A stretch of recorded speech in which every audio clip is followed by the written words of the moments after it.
কোথায় গেছে আমার ধারণা। তাকে আমরা কোনো মানে আমাদের সে কোথায় আমরা বলতে পারছি না, তারা ধরে নিয়ে গেছে। হ্যাঁ জি জি বিয়ের গেছে সামনে থেকে নিয়ে চলে গেছে। এই 12টা সাড়ে 12টা আপনি ওই জিনিসটা একটু দেখেন। একটু আগে একজনকে নিয়ে গেছে। মানুষ এইভাবে পিটায় নাকি? পিঠটা দেখেন, পিঠে হ্যাঁ, পুলিশে পিটাইছে।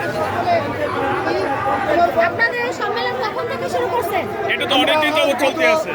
এখন আজকে সমাজে আমরা গত রবিবার থেকে এখানে অবস্থান করতেছি এবং আজকে 11টা সাড়ে 11টার দিকে আমাদের ওই রকম একটা শান্তিপূর্ণ মিছিল মাননীয় স্বরাষ্ট্র মন্ত্রণালয়ের দপ্তরের দিকে আমরা রওনা হয়েছিলাম।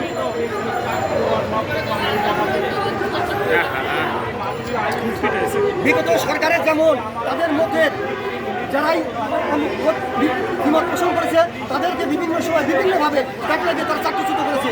এখনো মনে হচ্ছে যে দেশ থেকে সেই বৈষম্য যায় না। এখনো সেই গান্ধী হারুন বিপ্লবের দোসররা ওই সিয়াকামের দোসররা এখনো সেই বড় বড় জায়গায় বসে আছে। না হলে কোনো পুলিশ সদস্য কোনো পুলিশ সদস্যের উপরে এরকম আক্রমণ করতে পারে না। আমরা চাই ভাই ওর পিঠটা একটু আপনি নেন। কি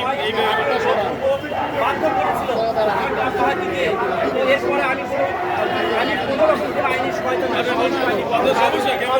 আরো মামলা শিকার হয়েছি।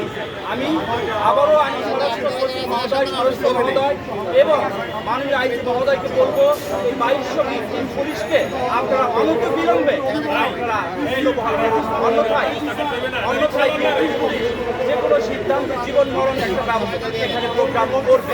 এখানে জীবনে গেলে আর কিছু করার নাই। তো আমি আমার সর্বশেষ কথা আইজি স্যার, আপনি বিবেচনা করুন, মানবিক বিবেচনা হলেও এই 2200 পরিবারকে আপনারা আমাদের একটু রিজিকের ব্যবস্থা করে দেন।